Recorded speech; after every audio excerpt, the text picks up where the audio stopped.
What's up guys, welcome back to my channel. My name is Dina and we're in the garden today.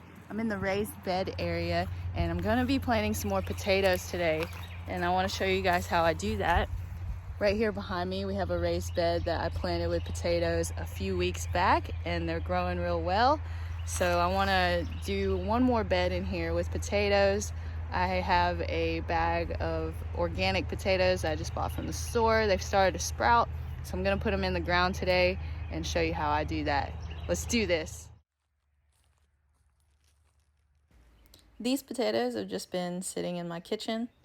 As you can see, they've got some considerably big sprouts on them.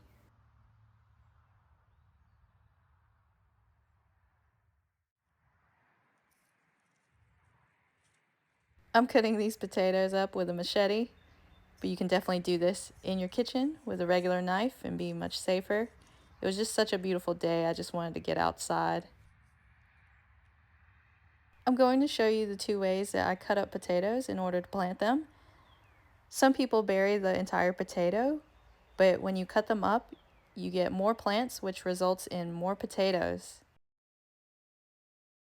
The other method is to slice off just a portion of the potato, which you'll see in just a minute, so stay tuned.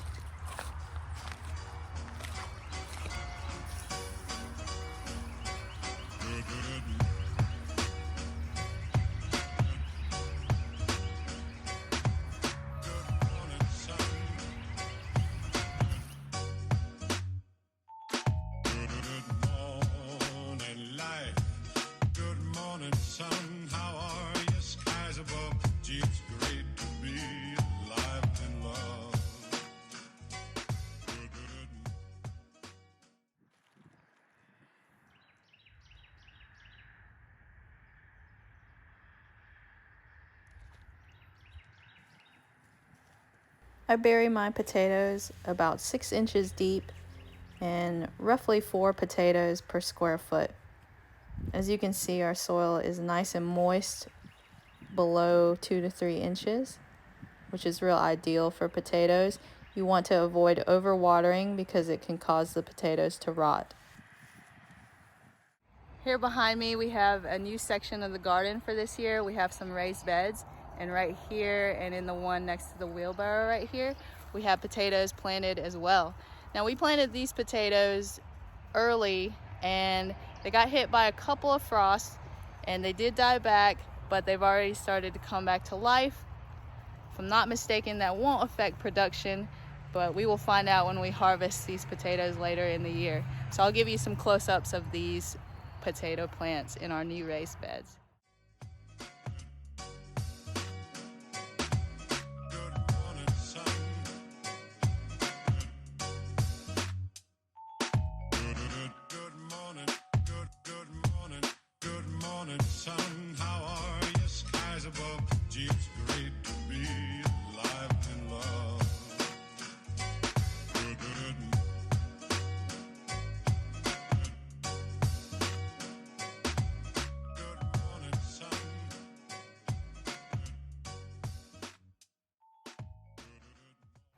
It's important to note that we garden using the Back to Eden method, mixed with a little bit of instant gardening, as you could see in those new raised beds I just showed you.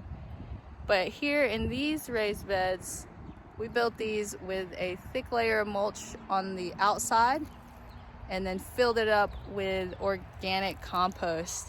And that's free of any additives or fertilizers, no animal products, none of that. We garden completely natural, just relying on those two components to create a self-sustaining garden.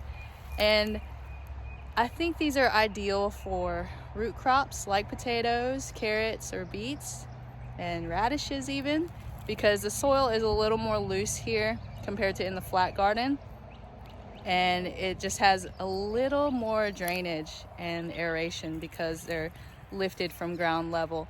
And over time these will decompose and start to settle into the ground level soil. So actually earlier this year we filled them up a little bit more.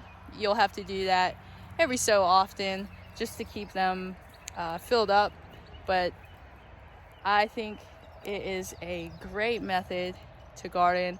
We don't ever have to water in the flat garden or these raised beds because the moisture content stays very premier. If you go down 3 inches, the soil is moist, as you could see when I dug and planted those potatoes just a minute ago. Good morning, sun. How are you? Skies above. Gee, it's great to be alive and love. Good morning, sun. Good morning, sun.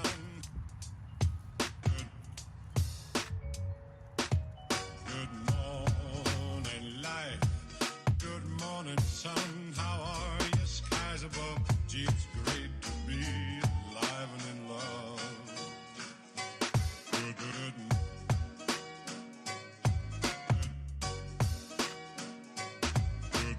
morning, sun.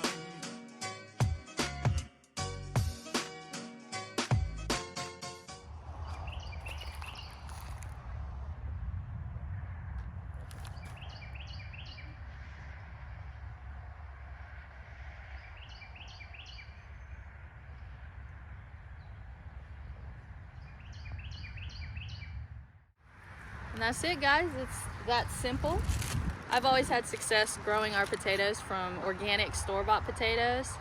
If you'd like, you can pick a preferred source to buy seed potatoes from.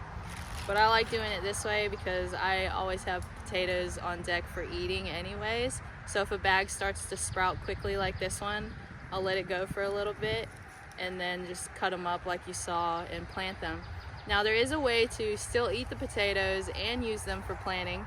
That's if the sprouts are still smaller, and then you can just slice off portions of the outside of the potato, use the inside for cooking in any recipe, and then plant those little potato chips. So they'll just be smaller pieces because you don't need the actual potato meat to be underground. You kind of just need the sprout. And when you cut them, you see that it's just on the surface. So you only need a little bit, which is really awesome to still be able to utilize the potato and parts of it to grow more. That's it for this video, guys. If you found it helpful, please hit the like, share it with somebody who might find it useful, and subscribe to the channel so you won't miss a single harvest. I've got other potato videos on my channel, including how to grow sweet potatoes and a huge sweet potato harvest from last fall. So check those videos out. I'll be sure to link them below. Until next time, guys, keep growing.